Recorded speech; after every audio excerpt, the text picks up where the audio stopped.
If you are here for the first time, just put new in the chat box. I will give you a shout out like I did with Danica and Tuhin, who are new here for the first time.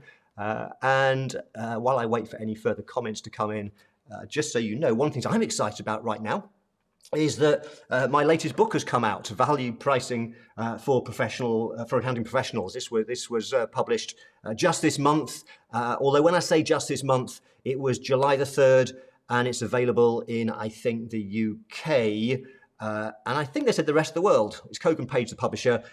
It's not out to order in paperback in the US until July 26. But I think you can get the Kindle version if you're happy with electronic ones. Anyway, what I'll do is I will put, or my team will put in the chat box, wherever you are, the comments box, the link to both Amazon and Kogan Page. If you go to Kogan Page's website, they've given me a 20% off discount code. So the links will appear fairly soon. Sarah will put them there. Feel free if you want to grab a copy of that book. I know if you're one of the people that contributed to it, we will be sending you a complimentary copy soon. You know who you are if you're one of those that gave a copy of your success story.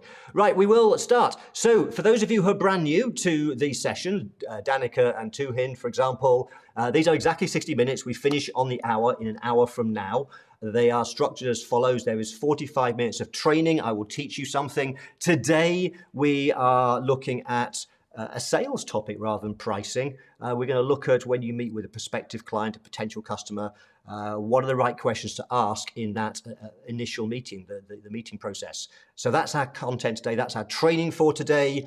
Then what we do at the end of that, we then have a couple of quick announcements. One of the things we'll do is a very quick poll where we'll give you a choice of five topics, which you can vote on. Whichever one gets the most votes is what we teach in the August session next month. So today's session was voted by you, those of you that are here in June. This one got the most votes. We have 5 more topics for your August training. You'll get to vote on that later. And then we'll have about 10 to 15 minutes left to answer questions. So if you have any questions for me, then what you do is you just put into wherever you are, whether it's LinkedIn, Facebook, YouTube, put in the comments your question, but please precede it by 2 capital Qs. I might ask one of my regulars to put a dummy question in there right now, just so I can show you 2 Qs and a question mark at the end. Just because sometimes the chat does go crazy across all the various platforms, I may miss your questions. So it really helps if you put 2 capital Qs in front. It just makes them jump out. I can see the questions a little bit better. And also, I can't guarantee to answer every question because we finish on the hour. So if you have a question, thank you, Sarah. That's the 2 capital Qs. Make sure your question has that format. It just helps me spot the question. I answer them in order. And so I'll just answer as many as I can in the remaining time that we have available. Okay, with that said, I think we are ready to get into the main content. So I'll do the content first, then we'll move on to the poll and then answering your questions. So this session is called The Right Questions to Ask. It's the process that you would go through when you are in the sales process of winning new business. When you're talking to a customer, a client, there is a structured process that you want to go through. You want to be asking questions. Questions are really important to really understand what it is that the client really needs. There's a phrase that you may have heard of called, that says, prescription without diagnosis is malpractice, and that's certainly the case. You wouldn't expect to go to the doctor, for example, and say that you need some pills and they just give you the pills. They would ask you questions. They want to understand first what is the real issue, because very often customers don't know what the real issue is. We have to ask, we have to uncover. So we're going to talk through what's the questioning process. It's a sales process that's often called consultative selling. It's a powerful process. And what we're going to look at in the time we've got this morning together is we're going to look at what are the objectives. What are the objectives of the process of the process we're going to go through, the sales process? What are we trying to do? We're going to look at a 4-step process, a 4-step questioning process. There are certain questions you want to ask in a certain order. I'm going to talk about a concept called drilling down, and we're also then going to finish off with just a few practical points to get you started. So let's just start with the objectives first. The objectives, when we are meeting with a potential customer and we are going through this process, this consultative selling of asking questions. I sometimes call it the fact-find process. It's gathering information. What we want to do is, the objectives are, firstly, we want to connect with the buyer. We want to connect with the customer. We want to build rapport with our questions. We want to use questions that show that we care, that show empathy, helping them solve their problems, their challenges. So that's the first objective, to connect, to create that connection, to build that rapport. The second thing we want to do is we want to uncover the needs. What are the real needs of the client? Because very often people customers ask for the wrong things. People, there's things they want, but sometimes there's something they really need that's going to solve their problem better. So we want to uncover those needs and uncover the opportunities. Another thing that we want to do, which we'll talk about, is we want to also, when we communicate, we want to make sure we communicate the impact and quantify the impact of what our solution might do. And we'll talk about a little bit about how we do that. And we also want to, during the process, make sure that we can demonstrate to the client the value that you can create by showing that you understand the issues through the questions that you ask.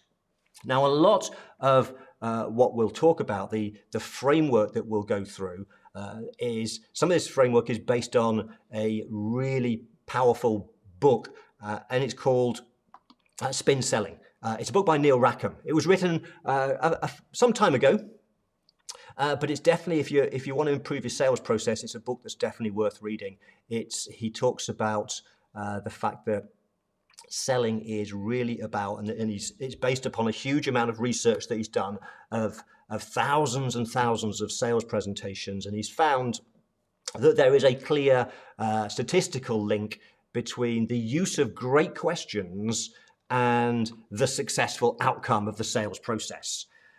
So questions are really key in our sales presentations, in our presentations to our customers, to try and win new business.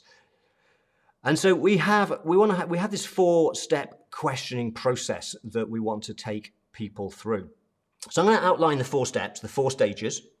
For each of those stages, I'm going to give you some sample questions so you can start to build up your knowledge bank of questions that you can ask when you meet a brand new customer, potential customer, client.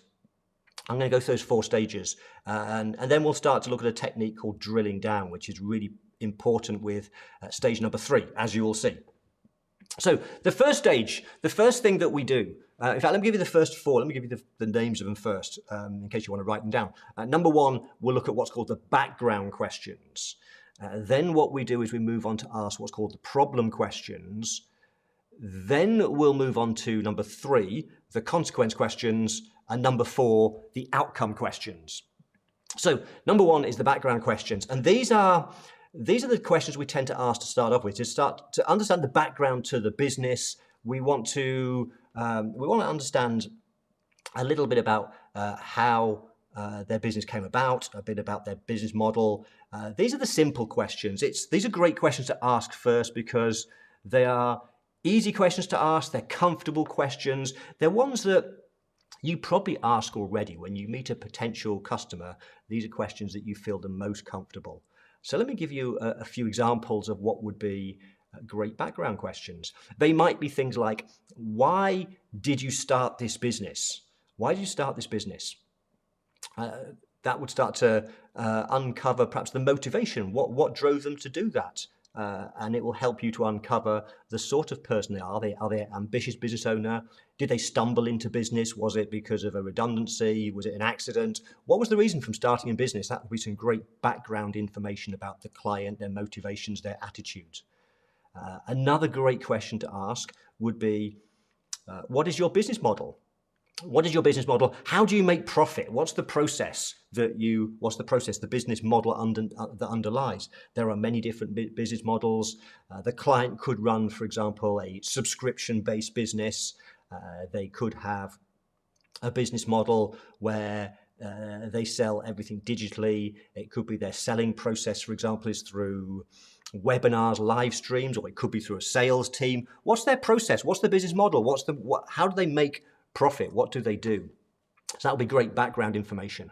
Another great question you could ask would be, what value do you create for your customers? In other words, what do they do for customers? How do they differentiate themselves? What's the value they create? What's their value proposition? Again, great background information for you to uncover about the client. Another question, another great question that you might ask is, if at the end of this meeting you look back and thought it was time well spent, what would we have covered? Now, that's a great question, because when somebody comes to you, when a potential customer comes to you and has a meeting with you, you might have your agenda. You may have an agenda of questions you're going to ask. You'll probably have questions that fit into these four stages we're going to cover. But there's also likely to be something the client wants to get out of the meeting, the customer wants to get out of the meeting. So if we can ask that early on, if we can understand what it is what would be a great meeting for them, what would be something powerful for them, we can make sure that we address those issues as part of the process. So they're the kind of high-level background questions. Now, we can go a little bit deeper with background questions, because what we can also do is be a bit more specific about where they're trying to go. We want to think about, what are their goals? Because whenever we present a solution to our customers, when somebody becomes a customer and we present a solution, one of the things we want to do in presenting that is talk about the outcomes. How will their life be better? How will their life be different as a result of working with us? And before we can really come up with a solution that will achieve that, we need to understand, well, what is that better life? What is the goals? What are the outcomes they're looking for? So questions that start to uncover where they want to be in the future. For example, how much additional revenue would you like to generate for your business? Where do you envisage your business to be in 5 years' time? What does success mean to you, to your business, or for this project? And that's a great question. When we find out about people's their hopes, their dreams, their goals, when we find out what they're trying to achieve, then that helps us to uncover needs, things they need to help them get there. It'll help us when we then later present our solution, present what we're going to do to help them. It'll help us to present a better solution when we know what their goals are, what they're trying to achieve. Because a client might come to you for something fairly routine. They might be coming to you for something routine, but when you understand where they're trying to get to in their life, in their business, it might uncover some other opportunities, other things that you can do, other services that you can offer that go beyond the thing they asked for and help them to achieve what they really want to achieve. So that's why we want to ask some questions about their goals. And that last question I mentioned was, what does success mean to you?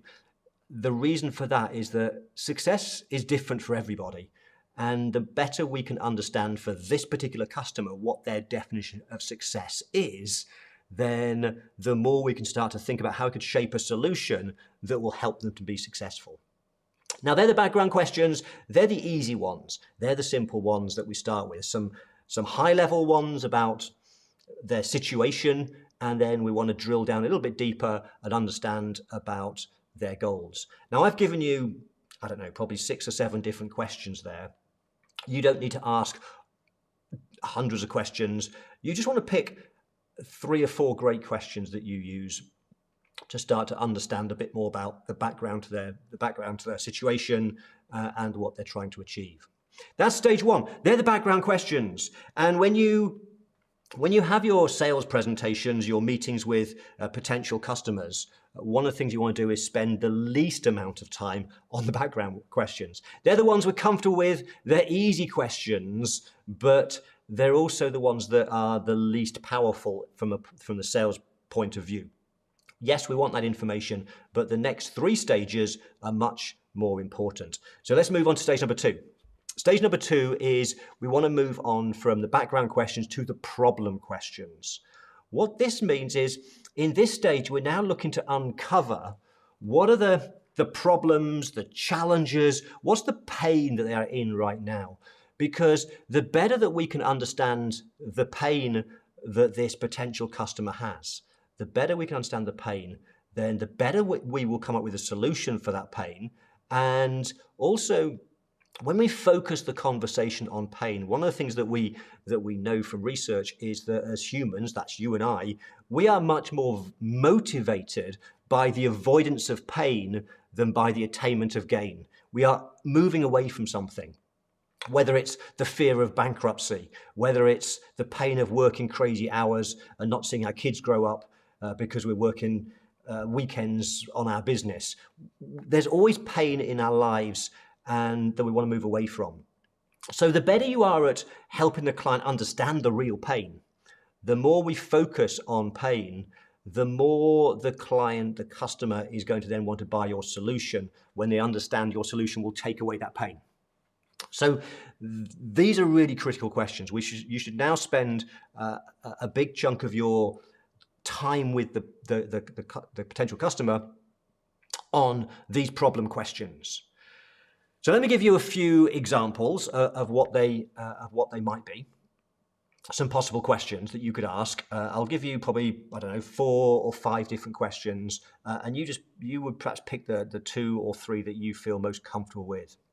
So you might ask, what is your most pressing issue? What is your most pressing issue? And that's a great question because that starts to help prioritize. What's the thing that's really urgent right now? What's the problem they've got on their mind that's top of mind, that's worrying them the most? So what is your most pressing issue is a great question. Another great question would be, what keeps you up at night? What keeps you up at night? What is it that causes you stress? When we can start to understand what it is that's causing stress, then if we've got a solution to that, if we can help them with that, that's powerful. Another question, a great question to ask is, think about your situation right now. What are your 3 biggest challenges? What are your 3 biggest challenges right now? And that can start quite a long conversation off. Once you ask what their top 3 are, you will find as you talk to your customers over and over again, people will tell you the same things because most customers have the same challenges, the same problems, which is great because over time as you start to realize what these challenges are, what these problems are, it'll help you also to then build solutions that solve these challenges, particularly given that most of your potential customers, most of your existing customers probably have these same challenges. So we want to understand what is the challenges, what's the problems, the pain they're having right now, because the better we understand that, the better that we can build solutions to help. Another question might be, so why isn't this working for you right now?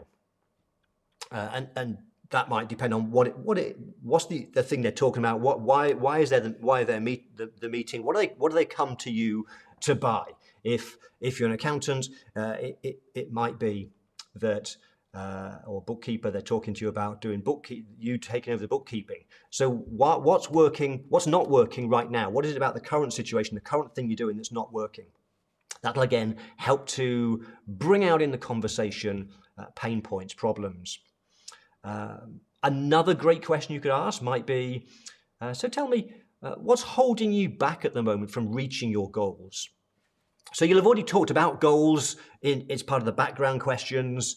And so having got an idea of what their goals are, what they want to achieve, the outcomes, a great question would be, well, what's holding you back? What's stopping you from getting there? What are the things in the way? What's stopping you hitting that revenue target that you set?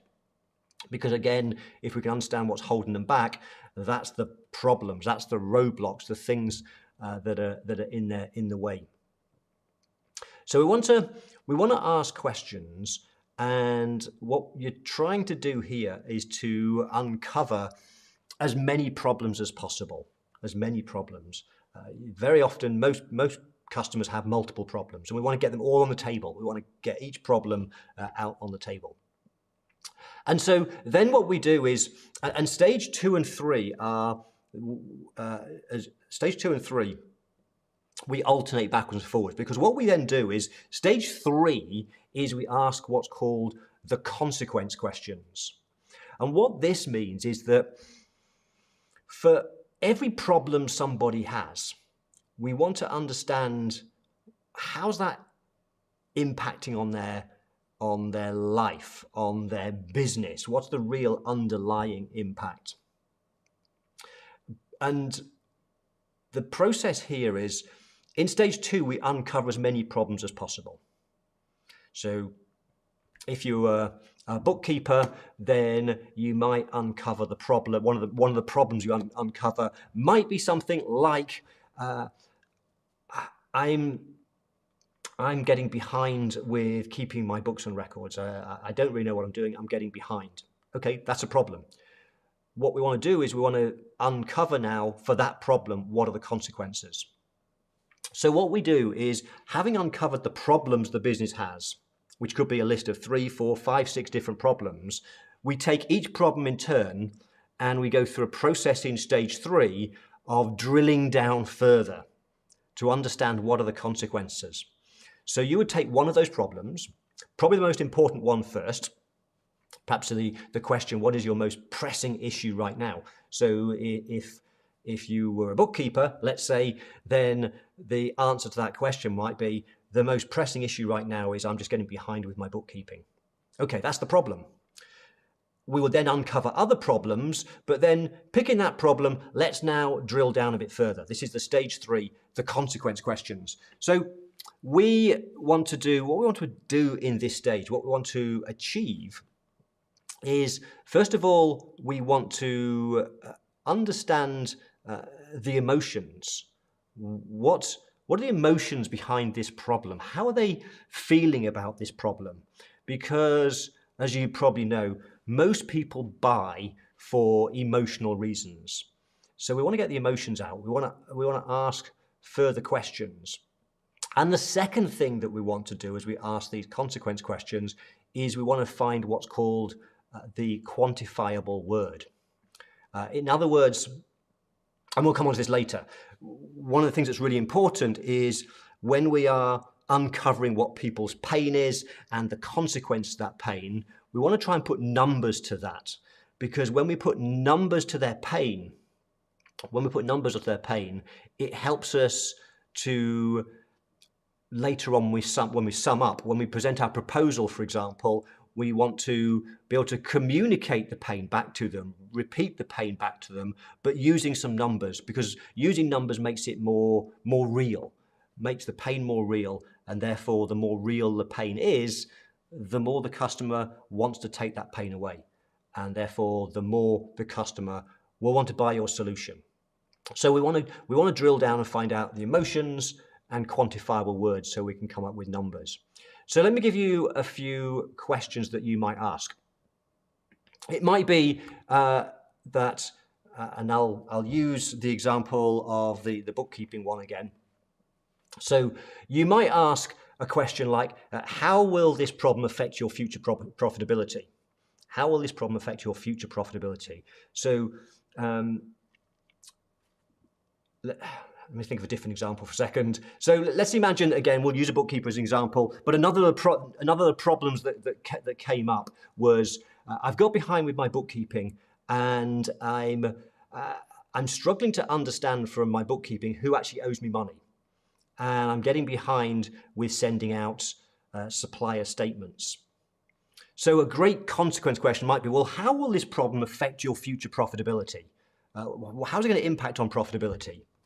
And they might say to that, well, I'm not collecting all the money that I know that I'm entitled to. It's costing me in terms of cash.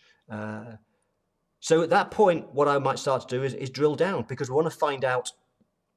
We want to look for quantifiable words. We want to put numbers on things. So I might ask questions like, okay, so tell me right now, how much do you think you might not be collecting in cash in, let's say, a typical week? And they might say, well, I don't know, but it could be perhaps $1,000 a week that I'm just not collecting. Wow.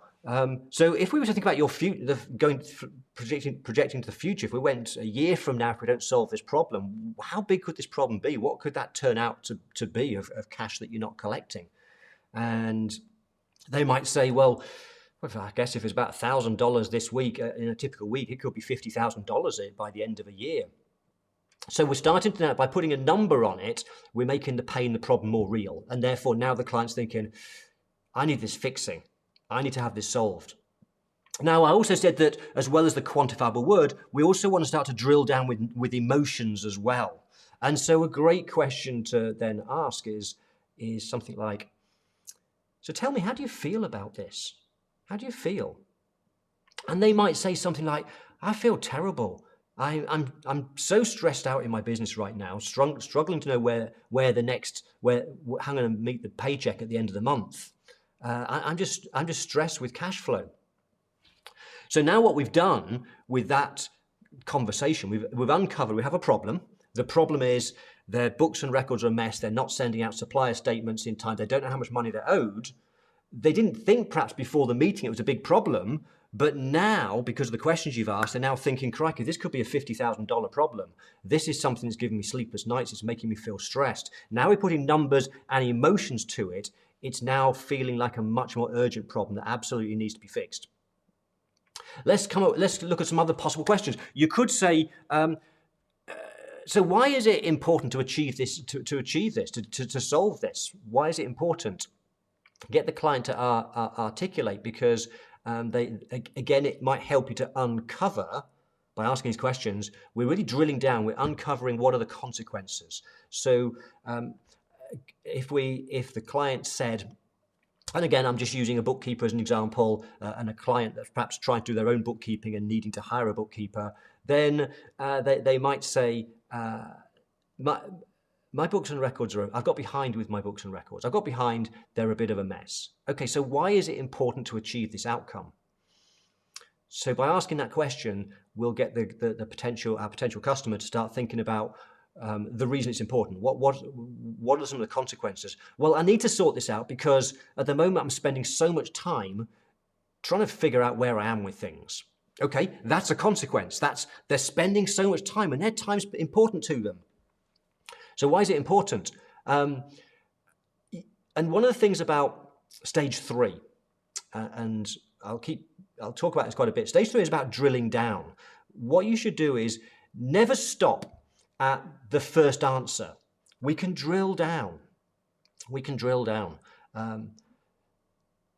So another question you might ask could be, so why do you think you need this? It may be that the problem was the clients come to you, again, bookkeeper example, the clients come to you and said, I think I need someone to bring my books and records up to date. Okay, so why do you think you need this? And that question then might start to uncover in the mind some reasons why they need to solve the pain, what are the consequences, what's going wrong. And you can drill down further with other questions like, can you tell me a little bit more about this? Tell me why. So let's go back to, I'll just go back to the example. I'm behind with my books and records. So why is this a problem to you? Well, it's a problem because, well, actually, I just had a letter just recently from the tax authorities because I've got behind with my tax payments. Okay, so how's that happened? How have you got behind with the tax payments? Well, because my books and records are behind, I don't really know what I'm doing.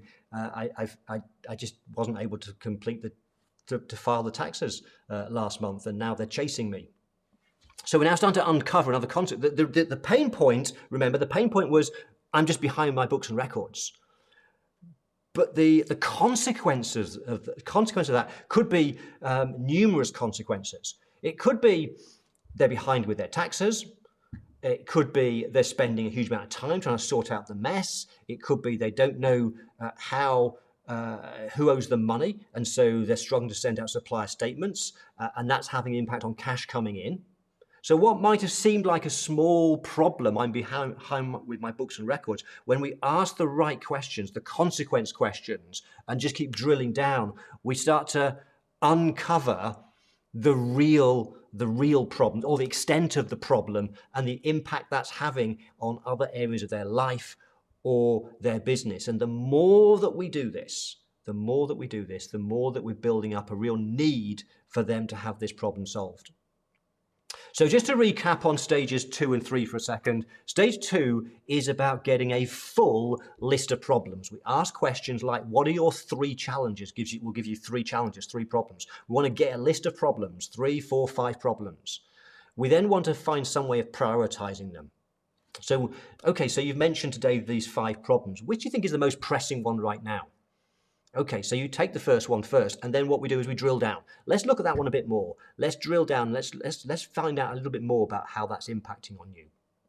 So you now ask your consequence questions, listening out for quantifiable words, things that could be measured, and also thinking about questions to uncover the emotions.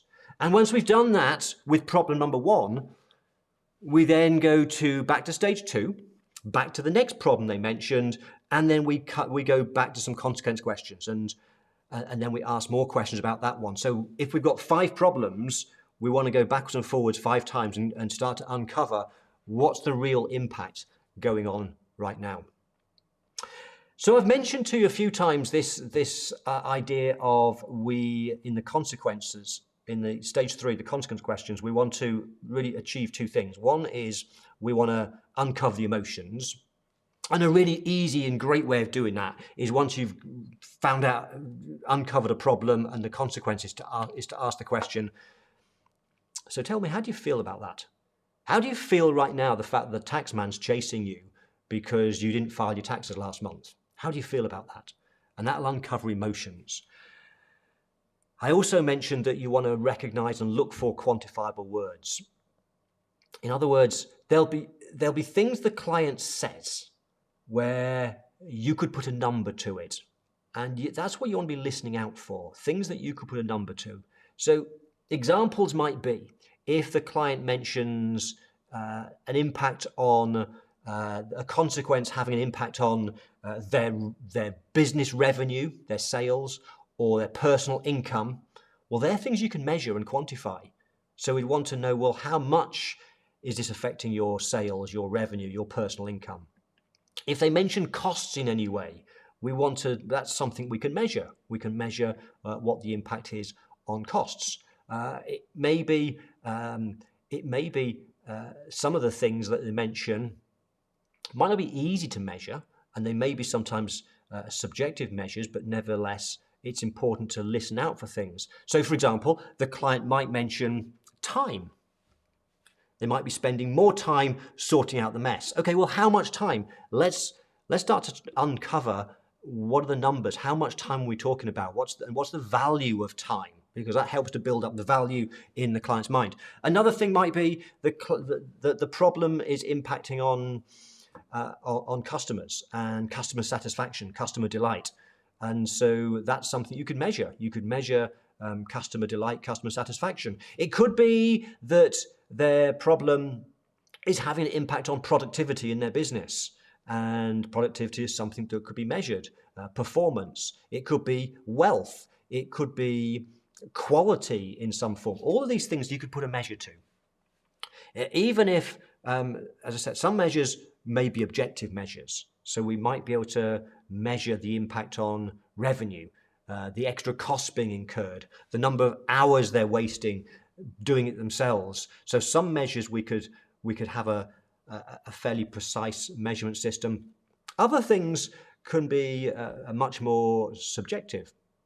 Customer delight, customer satisfaction. It may be that sometimes we can work on just broad scales on a scale of 1 to 10. How happy are your customers right now? And they could measure that. They could put in systems to, a business owner could put in systems to measure customer satisfaction. And if they know that the problem is having an impact on that, we could measure it. So that's the sort of thing, that's what I mean by listening for the quantifiable words. When we're having the conversation, listen for things that we could put a number to. And then what we want to do is, once we've identified those words, like revenue, income, costs, customer delight, and so on, one of the things we want to do as part of the conversation is quantify. And so we might want to ask the question. So okay, so how do you measure this? How do you measure this right now? And some things will be easy. So it might be that revenue. Well, it's in their business books and records. It's in their annual financial statements. They know what their revenue is. Some things they perhaps don't measure, like customer delight, and that's fine, because that might open up an opportunity in our solution to help measure those things. Once we know how they measure something, then the question will be, well, so what is the number now? What is your revenue right now? How much time are you spending right now? What's your the cost right now? And once we can establish what the number is right now, then we can say, so what do you want it to be? So if we talk about the end of this project or the end of this year, when we work together at the end of this year, what would you want that number to be? It might be an increase in revenue, a reduction in costs, a reduction in the time they're spending doing something. What's the number now? What would you like it to be? And then we can use that number to firstly to help make the pain or the outcome more real.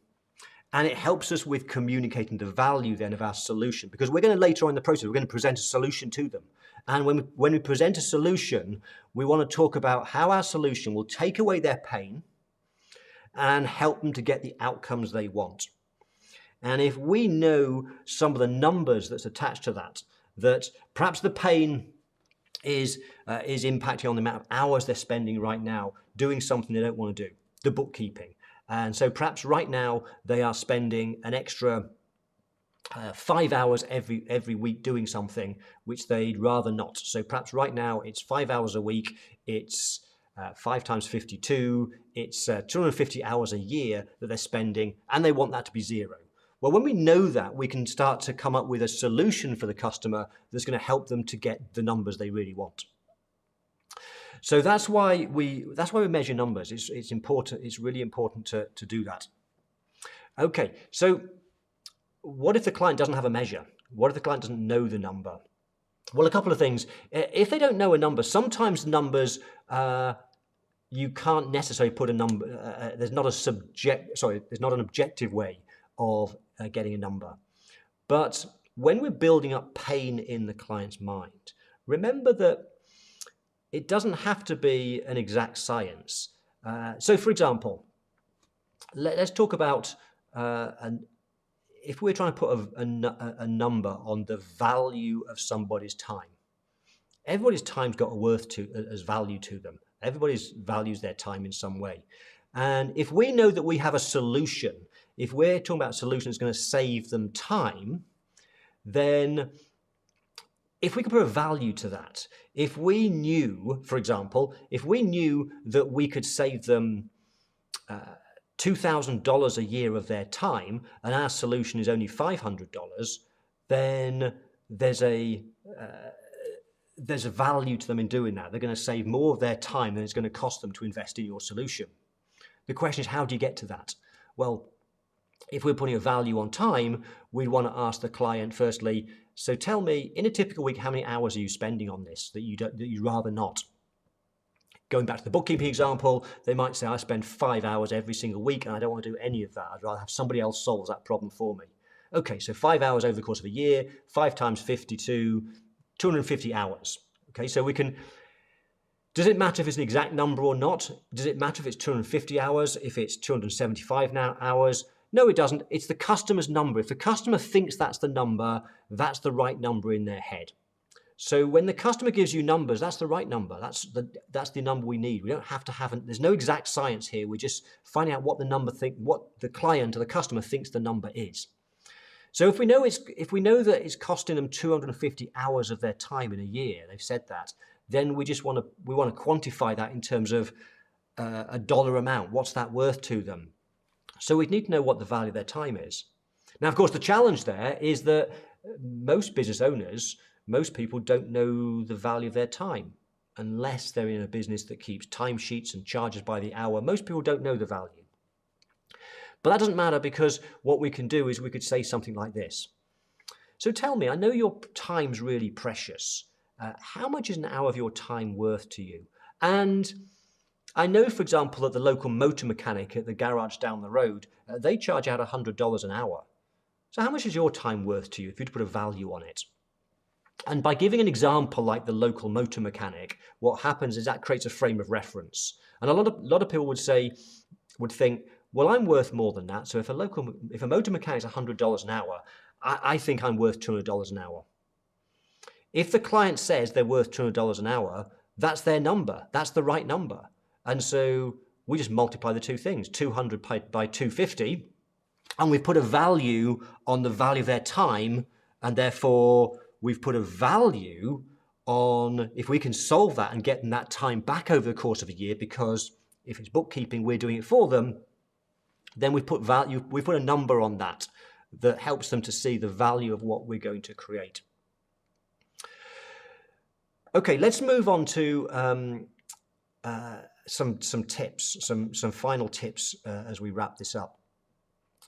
Because I know that this is not an easy process. It's the sales process, and most business owners hate the sales process. I hate selling. I'm uncomfortable with selling. Most people are, unless you're a trained salesperson.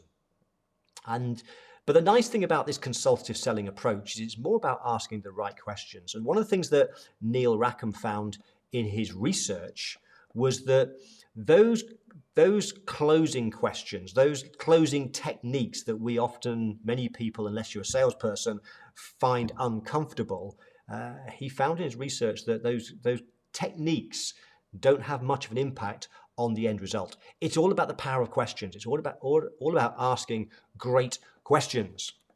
So here, I've missed stage 4. So stage 4.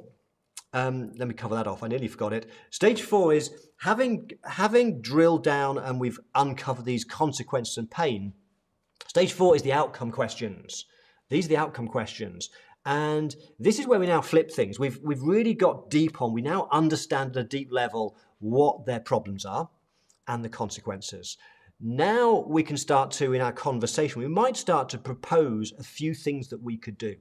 Okay, we think we can solve that by doing this, this, and this. So we may start to make some initial proposals. So then what we do is we wrap up with the final stage of questions, the outcome questions, where we might ask things like, what do you see as the benefits of this approach? And so what we're trying to do here, the reason why that question is powerful is we're getting the potential customer to articulate, to tell us what they see as the benefits of your proposed solution. Here's the thing. When your customers tell you the benefits of your solution, they pretty much bought in. They're ready to buy.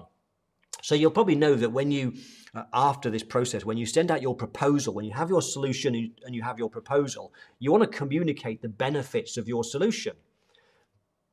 But if you can get the client first, the customer, to tell you what they see as the benefits, then that's great, because they may tell you benefits that you'd not even thought of.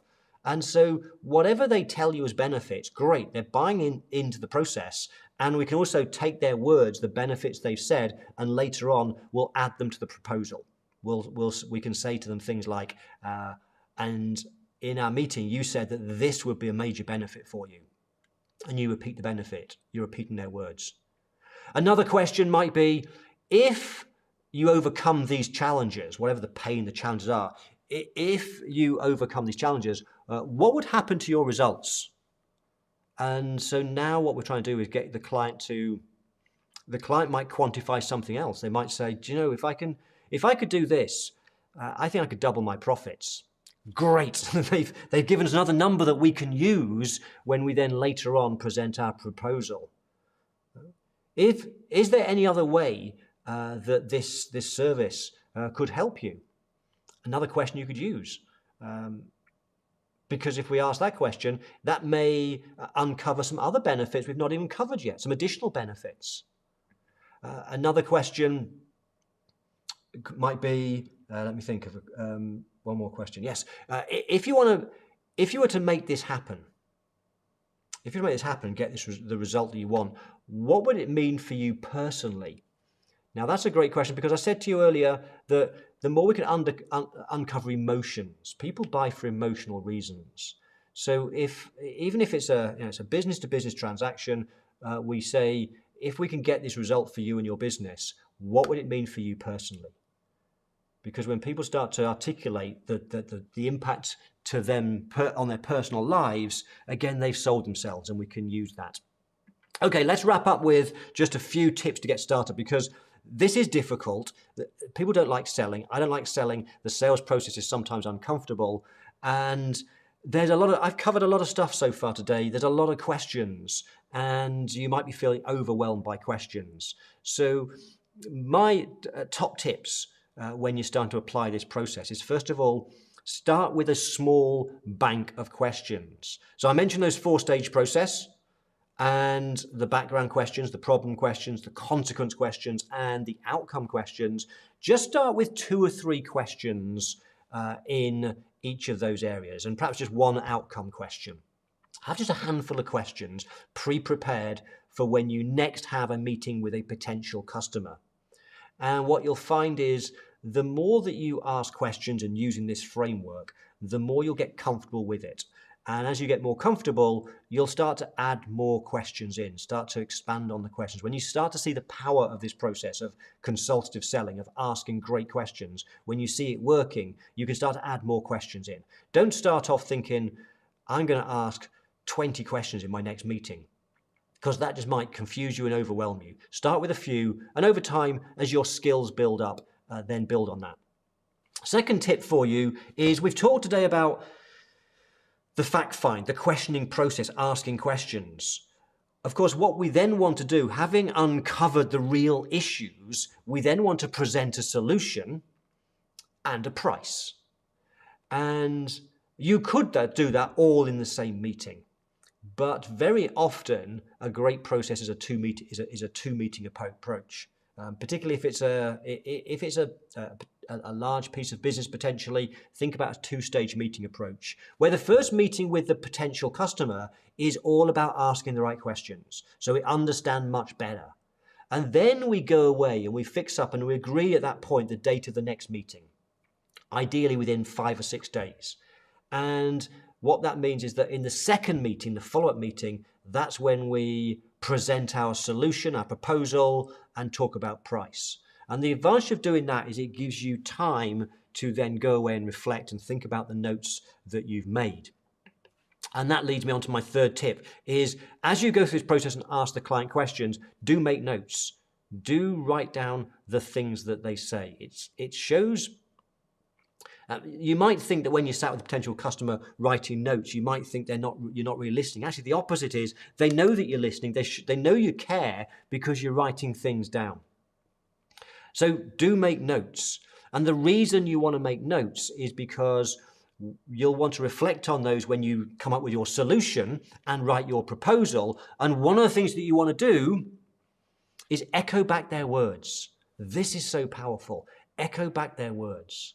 In other words, if as you're looking at the consequences of their books and records are in a mess, and you've drilled down to the consequences, and the consequences are, for example, they've got behind with their taxes, you ask the question, how does this make you feel? And if they say, I feel terrible, I'm having sleepless nights, I am worried so much about this, write those things down, because you then want to put them in your proposal. When you then talk about your proposed solution, use their language, use their words. Because if they're the emotions that resonate with them, when you then use those exact same words, when you present the proposal to them, they're going to agree and nod along and say, yeah, I have those problems. I need this solution. I need this fixing. Final tip is, when you have a sales meeting, use an agenda. Use an agenda because it helps to keep things in control. It keeps you in control. You have those questions mapped out, but also having an agenda, as well as helping you stay in control and having the questions pre-prepared and pre-written, it also shows the client, the potential customer, that you care enough about them that you've pre-planned for the meeting. Okay, so we've covered a lot of stuff today. We've looked at the objectives of the process. What are we trying to do? Why do we do this questioning process? We also looked at the four stages of questions, the background questions, the problem questions, the consequence questions, the outcome questions. We looked at this idea of drilling down to uncover the emotions and the quantifiable numbers, and we've wrapped up with a few top tips. Okay, so what we're going to do next is we have 11 minutes left. So a little bit less time for questions than normal. But before I get into questions, I do want to ask you what you would like us to talk about next month in next month's session. So where is it right now? So we use Slido. Some of you know this. And so we have a poll where you can vote for what you would like me to teach you and cover next month. And so to go to this poll, if you've got your smartphone, you can just hold it up to the QR code, or you can go to slido.com and put in that 7 digits, or Sarah's putting right now into the comments the link to this poll. So either click on the link in the comments, go to slido.com. You don't need to register for slido.com. You just go to slido.com, put in that 7-digit code that's on the screen, and then you should get taken straight to this page so you can vote for which one you'd like me to teach you next month. And so I can see the votes come in already. We could talk about how to create a business plan. We could talk about how to write great marketing copy. That's the words that you can use in your marketing, in your emails, on your websites, and so on. That's going to get great results. We can look at building expert positioning and building your personal brand. We can look at how to write the perfect proposal. We can look at what is it that drives profit? How do you make more money? So which of those 5 would you like to know the most about? I can see the votes coming in. I will leave it a little while just for a few more votes to come in, and then I'll reveal them on the screen, and then we'll pick one. We'll see which one is number 1. Right, I'm going to look for questions now. We have 9 minutes for questions, so just bear with me a second. I have to just scroll back through the chat and look for those QQs. I don't know where we got to. Where did we get to? Lisa has a question. Okay, Lisa says, Mark, these questions sound like you'd ask for consulting, not bookkeeping. I've not really understood how to incorporate those kind of questions. Okay, Lisa, I was using bookkeeping as an example. So if you're selling bookkeeping services, you would still use this questioning process. And I gave you examples in there. So if somebody comes to you, they're looking for a new bookkeeper, they might just say, if the conversation went like this, I'm going to reveal the results in a second. If the conversation was, I'm looking for a bookkeeper, what's it going to cost? And you said to the person, oh, we can do it for £1,000 a month. You're probably going to get price objections. They might say that's way too expensive because they don't understand the value, and you're not necessarily solving their problems, because just because someone says, I want you to do my bookkeeping, you need to understand what their problems are first. Remember I said right at the outset that prescription without diagnosis is malpractice. We want to ask questions. We want to understand a bit more about the business, but we particularly want to ask, well, why are they coming to us about bookkeeping? What's their problems? What's the reason? Why now? What's triggered this? Is it because they've tried to do it themselves and they're making a mess? Is it because they've got another bookkeeper they're not happy with? What's the problems? Why are they coming to you? And then we want to start to drill down, understand at a deeper level, what's the consequence? What's the impact on this? Because it might then help you to spot other opportunities. For example, and I'll stick with this bookkeeping example because I know bookkeepers perhaps struggle with this sales process the most, which is fine. Don't worry, you're not alone, Lisa. It might be that you uncover in the process that they're on a accounting system that's not helping them, and they'd be better moving to a different system. Or it may be there's an app out there that's going to solve their problems. Perhaps as part of the conversation, you uncover that they're having a real problem with paying their employees' expenses, and that's part of a mess, and they don't know how to account for it. And you might think, do you know what? There's an app out there like Expensify that will make a huge difference to them. And so if we can start to uncover those things, we can come back with a better proposal, a proposal that says, here's what I see as the problems. Now we could just do your bookkeeping, but I think we can get you a better result if we put in place this cloud accounting system. We can install this app called Expensify. What we can also do is we can set it up for you. We can train you how to use it. We can link all the systems together. Suddenly you've got a better solution and you can charge a bigger price. Right, before I go to the next question, let's just reveal what we're going to do next month. Okay. So the perfect proposal, which actually follows on nicely from today's session, that got the most votes. We will do that next month. I can't remember what the date of next month's session is. I should have prepared this in advance. I often forget. I can't remember, Sarah, if we've got it, what date we've got in the calendar. It's holiday season. So we've been a bit disorganized because we're going away a few times. We've got people visiting. We will let you know the date of the next session. It will be in August and it will be the perfect proposal. I'll talk about how to structure the proposal when you send that to clients. Okay, so Lisa, I hope that helped with your question. I hope that creates some clarity.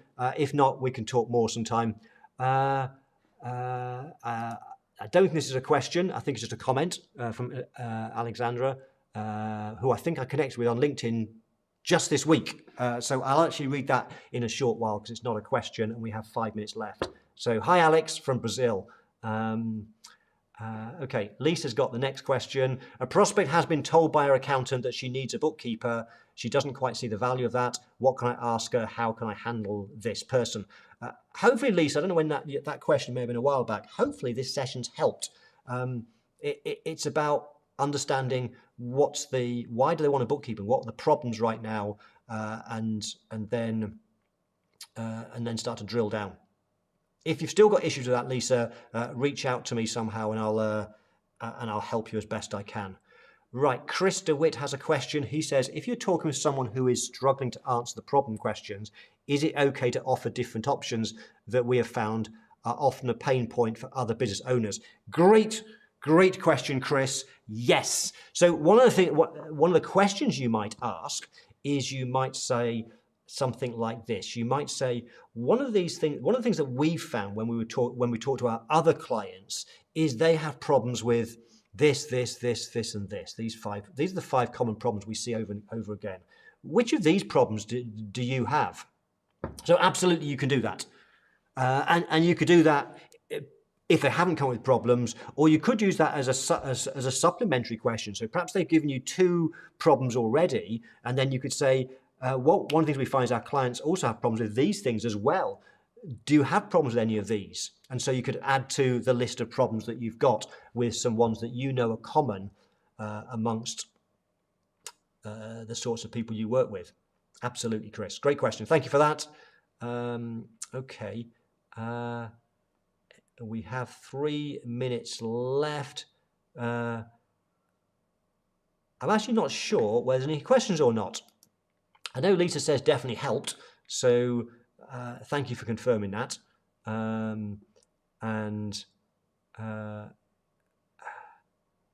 There's quite a lot of comments from Bill. I think Bill's been helping Lisa, so thank you, Bill, for that. I'm just going to read this if you don't mind, because I'm curious. I know Bill, I said earlier, he's a smart cookie when it comes to helping clients through business advisory. So anything Bill says, I know is going to be smart. Bill says if you're not getting pain points or why they need an accountant out of them, try a different line, which is what are your 1, 3, 5, 10-year goals for the business? And then he goes on to say, and then what will prevent you from getting there? Yes, great question. What are the things that you can see getting in the way? What are the obstacles, the roadblocks that might stop you achieving your goals? Or, and he goes on to say, or what will it take for you to get there? And then tie yourself into the how they will get there. Yeah, great. You can see why Bill's great at business advisory work with his clients. Lisa, it takes practice asking the right questions, but over time it does get easier. I think one of the things that a lot of people, accounting professionals, struggle with is the drilling down bit of it, which is Sometimes you have to think on your feet. The consequence questions are arguably the hardest ones because we can pre-prepare our background questions. We could have 3 or 4 great questions around why did you start in business? What's your business model? Where do you want to be in 5 years from now? They're easy questions. And the problem questions are quite easy when you've got 2 or 3 standard ones to start with. Tell me right now, what are your 3 biggest challenges, for example? Or what are the obstacles you see get in the way of you reaching your goals, as somebody said just now. And the outcome questions are, if we just start off with 1 or 2, like what do you see as the benefit of this approach? When we give them a suggested possible solution, they're quite easy. It's the consequence ones that take the most practice because we have to almost think on our feet. We ask a question about challenges, problems. The client gives us a problem. We want to then ask a question to drill down. And then we want to drill down again, and we want to drill down. We want to really go as deep as we possibly can. And that's a skill that takes time. It might be the first time you do it, you only drill down with 1 more level. So why is that a problem? Okay.